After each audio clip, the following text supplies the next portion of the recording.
It was my immense honour to have attended a screening on Friday, the 27th of June 2025, of the documentary film Palestinians Don't Need Sidewalks, which was hosted at the Resistance Centre in Ultimo, Sydney. The film had been the project of filmmakers John Reynolds and Jill Hickson. I had the pleasure of listening to Mr. Reynolds himself discuss the film before and after the screening, and he insisted that Hickson deserves significant credit for this film in particular. This film focused in particular upon Israel's treatment of the Palestinian population in the West Bank, and how there are no legal processes in place to prevent the aggressive settlers from stealing the homes of the recurseless Palestinian populace, how the military industrial branch of the Australian state infrastructure is quite readily funding and supplying the Israeli government with the destructive weapons with which it uses to commit unfathomable atrocities against the Palestinian people. Now, even before the events of October 7, 2023, Israel had been steadily plotting the further removal of the Palestinian populations, and now that, in the eyes of the rest of the international community, the violence of October 7 gave them an alleged license to do whatever they want, it seemed that finally the ruthless, fanatical Israeli elites had at last found their chance to do what they'd wanted to since quite prospectively its very inception, or even prior to that itself, in David Ben-Gurion's words prior to his being the head of state, statements he made during the later 1930s, or even during the 19th century with Theodore Herzl himself, known to have idolized the infamous British colonialist tycoon who relinquished land from the native peoples in southern Africa, the odious Cecil Rhodes.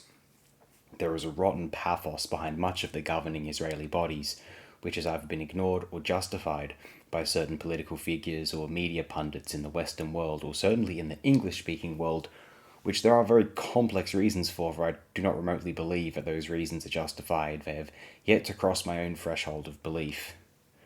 The notion that the victims of the Nazis' mortifying genocidal persecution, whether the literal survivors of the Holocaust itself or simply other Jewish individuals, were forever exempt from a principled critique which all nations are and ought to be subjected to, this simply doesn't register with me. It is genuinely beyond me why the Western nations are so insistent about this. It isn't as though they were so vocal during the actual Nazi Holocaust during the 40s that it's not remotely the reason why they went to war with Nazi Germany as opposed to their own survival or self-interest. Or maybe that is why they cry so imperiously about the issue, so they can pretend that their motivation was to defeat the bad guys as opposed to protecting their own skin, that they were grand moral crusaders as opposed to just typical nations fighting nations which aggress against it, when nations which subjugate their own populations are not infrequently allies with the same nations, if they don't aggress upon them at least. And speaking of the banal, hackneyed, but what about Hamas? Do we hold Palestinians to the same standards of ethics and civility which we would demand of the foaming, gulped Israelis? I think that would be completely apt if the Palestinians were the evident aggressors of this conflict. It is becoming more and more apparent when considering the historical record and especially the specific Palestinian people, not the governments of surrounding nations, not the leadership of Hamas, not particular terrorists or terroristic factions who are driven to merciless violence as a consequence of exposure to seriously unimaginable violence. When considering the population, the civilian population of Gaza or the West Bank, no, they are not the aggressors, and whilst no Israeli civilians ought to be murdered as a result of their government's actions, for all we know they voted against Likud or other more murderous political parties within the Israeli Knesset, the views that insist upon the wickedness of the Palestinian extremists are almost always or inherently downplaying the ruthless atrocities committed by the Israeli armed forces, or the psychotic, utterly zealous settler creepos. If one is claiming, but what about Hamas as well as Israel, that is just tantamount to saying, oh, the Palestinian extremists are worse. Either they're both wrong, and that's what you say, or you really do think one side is more moral than the other. And if you aren't interested in blaming the Irish people for the IRA or even Sinn Féin, then why you insist on blaming Palestinian civilians for Hamas is just beyond me. Which had far more justification to exist or express the right to resist than the provisional IRA really ever did.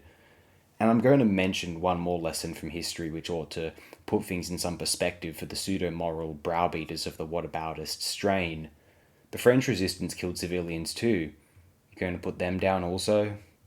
I suppose it might be worth sharing some, possibly not truly necessary, words here now as to why I am so insistent on this issue in particular, why the Israel-Palestine conflict, if you can even call it that still, and not some other similarly worthwhile cause around this globe. First, I think that the scale of the Israeli slaughter in Gaza is unlike anything we've seen in my lifetime since 1996, just for the frame of reference, and especially in the Western discourse attempting to condone or just downplay it, when they would never have done this if it were another militaristic Muslim government in that region committing violence against another Muslim minority. I thoroughly know that if I didn't speak up publicly about this current issue, that I would never surely forgive myself for that. It is one thing to decry a violent atrocity committed by a government which your own governing nation has already readily condemned. Then it's another entirely when your governing body insists on a more nuanced view, and suddenly you feel extraordinarily gaslit, and that most individuals in the very mainstream discourse, certainly in Australia now, have no moral compass in any way or form. And secondly, for a select period of my life, I was sincerely a defender of Israel's strident right to exist and defend itself. I was attempting to expound a sincere justification for Israel's existence, mainly due to the events of the Nazi Holocaust. I was less interested in theologic claims, they meant zilch to me. And I felt as though that, as a persecuted minority group across human history, the Jewish people needed a secure homeland. But I felt as though the Arab Palestinians wholly deserved one, too. I was highly wary of radical Islam as an, at one time, derider of religious fundamentalism or insistence in general, and was quite concerned that the leadership of Hamas would be a lot less potentially sympathetic in their beliefs than the more nationalist or vaguely far leftist notions of Yasser Arafat and the old PLO. Also, I was a great admirer of Jewish culture. I was raised a Catholic, and given that their sacred text is 3/4 of ours, I found their cultural specificities compelling. I remember reading Art Spiegelman's monumental comic work, Mouse. I'd heard of it as an acclaimed comic. I borrowed it from my high school library, and it totally mesmerized a 13-year-old me. And I was later a strong admirer of Spielberg's Schindler's List, Cloud Landsman's documentary masterpiece, Shoah, and was gorging on media which aptly decried the Nazi ideology, which the persecution of Jews was the most immediate identified component of. Plus, a lot of my cultural heroes were Jewish individuals, certainly where seminal filmmakers were concerned, and I found their culture, religious and secular both, to be enriching, insightful, and stimulating. And I still do, as many Jewish individuals feel no connection to either the state of Israel or its government's sadistic actions now or at any time in history.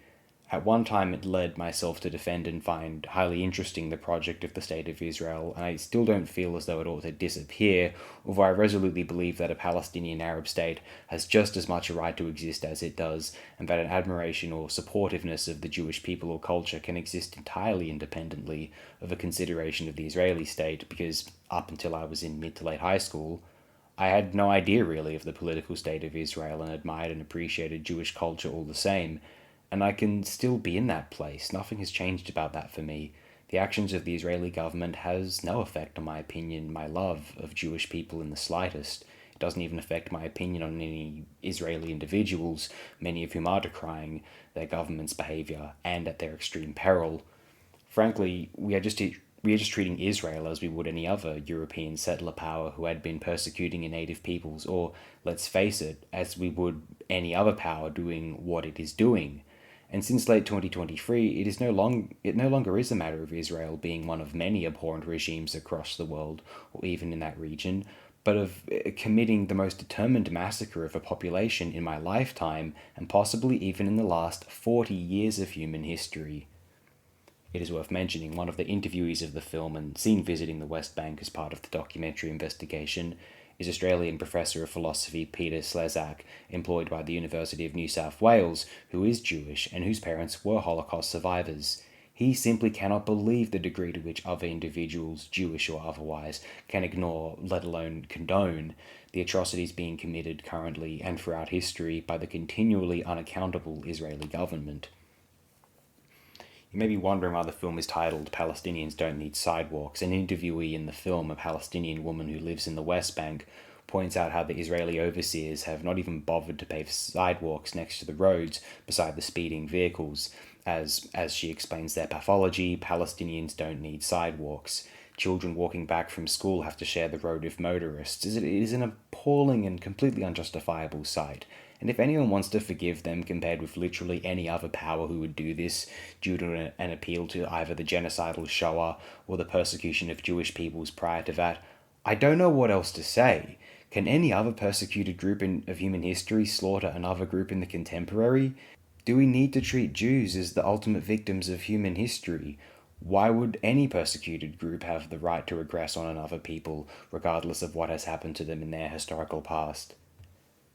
And the murderous intent of the Palestinians, insofar as it does sometimes exist or manifest, is not due to some tradition of Islamic anti-Semitism, maybe it occasionally was at one time, and it is a bulwark for some aggression and antipathy now, but let's be totally real.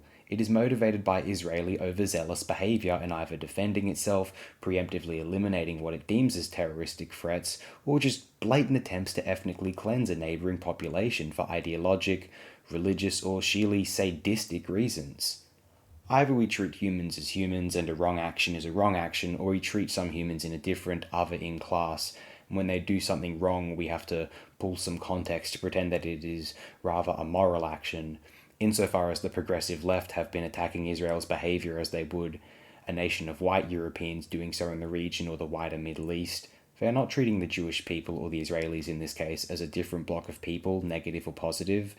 And it is the defenders who insist on Jews being Jews before they are just general members of the human race, not defined by their ethnicity or religion.